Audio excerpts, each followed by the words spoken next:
शिवरात्रि के दिन भगवान शिव की मूर्ति या शिवलिंग को पंचामृत से स्नान कराकर ओम नमो नमो शिवाय मंत्र से पूजा करनी चाहिए। इसके बाद रात्रि के चारों पहर में शिव जी की पूजा करनी चाहिए और अगले दिन प्रातःकाल ब्राह्मणों को दान दक्षिणा देकर व्रत का पारण करना चाहिए। गरुड़ पुराण के अनुसार इस दिन भगवान शिव को बेलपत्र अर्पित करने चाहिए। भगवान शिव को बेलपत्र बेहद प्रिय हैं। शिव पुराण के अनुसार भगवान शिव को रुद्राक्ष, बेलपत्र, शिवलिंग और काशी अति प्रिय है। अब शुरू करते हैं महाशिवरात्रि की पावन और पवित्र कथा। पूर्व काल में चित्रभानु नाम का एक शिकारी रहता था। जानवरों की हत्या करके वह अपने परिवार को पालता था। एक बार उस पर साहूकार का बहुत ज्यादा कर्ज हो गया, लेकिन उसका ऋण समय पर वह न चुका सका। क्रोधित साहूकार ने शिकारी को शिव मठ में बंदी बना लिया। संयोग से उस दिन शिवरात्रि थी। शिकारी ध्यानमग्न होकर शिव संबंधी धार्मिक बातें सुनता रहा। चतुर्दशी को उसने शिवरात्रि व्रत की कथा भी सुनी। शाम होते ही साहूकार ने उसे अपने पास बुलाया और ऋण चुकाने के विषय में बात की। शिकारी अगले दिन सारा ऋण लौटा देने का वचन देकर बंधन से छूट गया। अपनी दिनचर्या की भांति वह जंगल में शिकार के लिए निकला, लेकिन दिन भर बंदी गृह में रहने के कारण भूख प्यास से व्याकुल था। शिकार खोजता हुआ वह बहुत दूर निकल गया। जब अंधकार हो गया तो उसने विचार किया कि रात जंगल में ही बितानी पड़ेगी। वह वन एक तालाब के किनारे एक बेल के पेड़ पर चढ़कर रात बिताने का इंतजार करने लगा। बेल वृक्ष के नीचे शिवलिंग था, जो बेल पत्रों से ढका हुआ था। शिकारी को उसका पता न चला। पड़ाव बनाते समय उसने जो टहनियां तोड़ी वे संयोग से शिवलिंग पर गिरती चली गई और इस प्रकार दिन भर भूखे प्यासे शिकारी का व्रत भी हो गया और शिवलिंग पर बेलपत्र भी चढ़ गए। एक पहर रात्रि बीत जाने पर एक गर्भिणी हिरनी तालाब पर पानी पीने पहुंची। शिकारी ने धनुष पर तीर चढ़ाकर जो ही प्रत्यक्षा खींची, हिरनी बोली, मैं गर्भिणी हूँ, शीघ्र ही प्रसव करूंगी। तुम एक साथ दो जीवों की हत्या करोगे जो ठीक नहीं है। मैं बच्चे को जन्म देकर शीघ्र ही तुम्हारे समक्ष प्रस्तुत हो जाऊंगी, तब मार लेना। शिकारी ने प्रत्यक्षा ढीली कर दी और हिरनी जंगल झाड़ियों में लुप्त हो गई। प्रत्यंचा चढ़ाने तथा ढीली करने के वक्त कुछ बेलपत्र अनायास ही टूटकर शिवलिंग पर फिर गिर गए। इस प्रकार उससे अनजाने में ही प्रथम पहर का पूजन भी संपन्न हो गया। उसके पश्चात कुछ ही देर बाद एक और हिरनी उधर से निकली। शिकारी की प्रसन्नता का ठिकाना न रहा। समीप आने पर उसने धनुष पर जैसे ही प्रत्यंचा चढ़ाई, तब उसे देख हिरनी ने विनम्रता पूर्वक निवेदन किया, हे शिकारी, मैं थोड़ी देर पहले ऋतु से निवृत्त हुई हूँ, कामातर विरोहिणी हूँ, इसलिए कृपया करके अपने प्रिय की खोज में भटक रही हूँ। मैं अपने पति से मिलकर शीघ्र ही तुम्हारे पास आ जाऊंगी।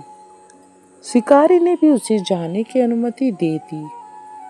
2 बार शिकार को खोकर उसका माथा ठनका। वो चिंता में पड़ गया। रात्रि का आखिरी पहर बीत रहा था। इस बार भी धनुष से लगकर कुछ बेलपत्र शिवलिंग पर जा गिरे और दूसरे पहर की पूजन भी संपन्न हो गई। इस प्रकार से शिकारी ने 2 पहरों का पूजन समाप्त कर लिया। तभी एक अन्य हिरनी अपने बच्चों के साथ उधर से निकली। शिकारी के लिए ये बड़ा ही स्वर्णिम अवसर था।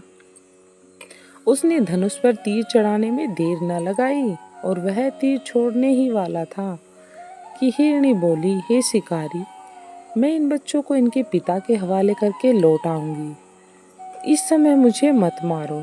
शिकारी हंसा और बोला, सामने आए शिकार को छोड़ दूं? मैं ऐसा मूर्ख नहीं हूँ। इससे पहले मैं 2 बार अपना शिकार खो चुका हूँ, इसलिए इस बार मैं तुम्हें नहीं खोना चाहता। मेरे बच्चे भूख प्यास से व्याकुल हो रहे होंगे। उत्तर में हिरनी ने फिर कहा, जैसे तुम्हें अपने बच्चों की ममता सता रही है, ठीक वैसे ही मुझे भी है। हे शिकारी, मेरा विश्वास करो, मैं इन्हें इनके माता पिता के पास छोड़कर तुरंत लौटने की प्रतिज्ञा करती हूँ। उसके पश्चात हिरणी का दीन स्वर सुनकर शिकारी को उस पर दया आ गई। उसने इस मिर्गी को भी जाने दिया। शिकार के अभाव में तथा भूख प्यास से व्याकुल होकर अनजाने में ही बेल वृक्ष पर चढ़ा बेल पत्र तोड़ तोड़ कर नीचे फेंकता जा रहा था। पौ फटने को हुई तो वह एक हष्ट-पुष्ट मृग उसी रास्ते पर आया। शिकारी ने सोच लिया कि इसका शिकार अवश्य करूंगा।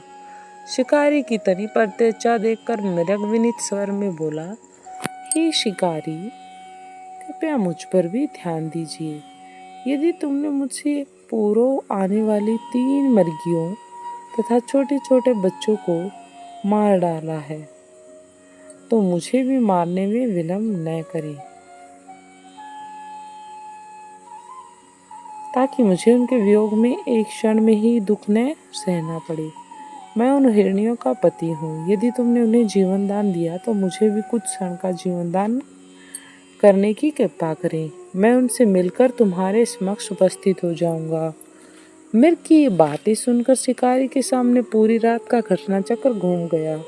उसने सारी कथा मृग को सुना दी। तब मृग ने कहा, मेरी तीनों पत्नियां जिस प्रकार प्रतिज्ञाबद्ध होकर गई हैं, मेरी मृत्यु से अपने धर्म का पालन नहीं कर पाएंगी। अतः जैसे तुमने उन्हें विश्वास पात्र मानकर छोड़ा है,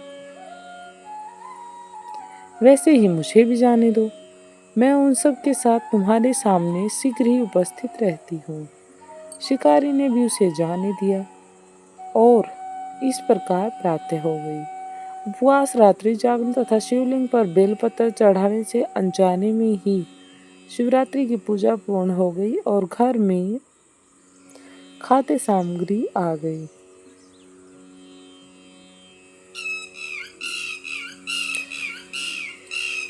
शिवरात्रि की पूजा पूर्ण हो गई, पर अनजाने में ही पूजन का परिणाम उसे तत्काल मिला। शिकारी का हिंसक हृदय निर्मल हो गया और उसमें भगवद गीता का वास हो गया।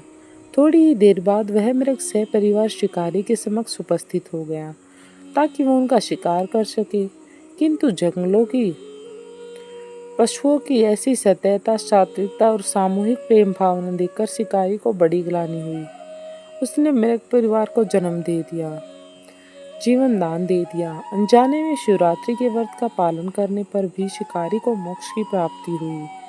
जब मृत्यु काल में यमदूत उसके जीव को ले जाने आए तो शिव गणों ने उन्हें वापस भेज दिया तथा शिकारी को शिवलोक ले गए।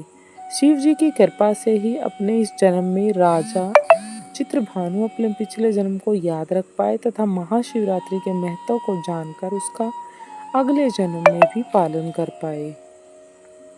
ये सब कुछ भगवान भोलेनाथ की ही तो कृपा है।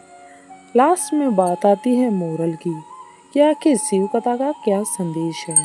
शिकारी की कथा अनुसार महादेव तो अनजाने में किए गए व्रत का भी फल दे देते हैं, पर वास्तव में महादेव शिकारी की दया भाव से प्रसन्न हुए हैं। अपने परिवार के कष्ट का ध्यान होते हुए भी शिकारी ने मर्ग परिवार को जाने दिया। यह करुणा ही वस्तुत उसे शिकारी को उन पंडितों एवं पुजारियों से उत्कृष्ट बनाती है जो कि सिर्फ रात्रि उच्चारण एवं उपवास में दूध, दही एवं बेलपत्र आदि द्वारा शिव को प्रसन्न कर लेना चाहता है। इस कथा में सबसे महत्वपूर्ण बात यह है कि इस कथा में अनजाने में हुए पूजन पर बड़ा ध्यान दिया गया है। इसका अर्थ यह नहीं कि शिव किसी भी प्रकार से किए गए पूजन को स्वीकार कर लेते हैं अथवा भोलेनाथ जाने या अनजाने में हुए पूजन में भी भेद नहीं कर सकते हैं। ऐसा कुछ नहीं है। वास्तव में वह शिकारी शिव पूजन नहीं कर रहा था। इसका अर्थ यह भी हुआ कि वह किसी तरह की किसी फल की कामना नहीं कर रहा था। वह केवल छिपकर बैठा था। उसने मृग परिवार को समय एवं जीवन दान दिया जो कि शिव पूजन के समान है। शिव का अर्थ ही कल्याण होता है और उन्हीं निरीह प्राणियों का कल्याण करने के कारण ही शिव तत्व को जान पाए तथा उसका शिव से साक्षात्कार हुआ। ये थी शिव पुराण की कहानी। परोपकार करने के लिए महाशिवरात्रि का दिवस होना भी बड़ा जरूरी है। पुराण में 4 प्रकार के शिव पुराण व शिवरात्रि पूजन का वर्णन है। मासिक शिवरात्रि, प्रथम शिवरात्रि, द्वितीय और महाशिवरात्रि। पुराण वर्णित अंतिम शिवरात्रि है नित्य शिवरात्रि। वस्तु प्रत्येक रात्रि ही शिवरात्रि है अगर हम उन्हें कल्याणकारी आशुतोष भगवान में स्वयं को लीन कर दें और कल्याण मार्ग का अनुसरण कर वही शिवरात्रि का सच्चा मार्ग चुनें। दोस्तों, ये तो थी आज की स्टोरी। अच्छी लगी हो तो चैनल को लाइक करें एंड सब्सक्राइब करें और शेयर करें। Thank you.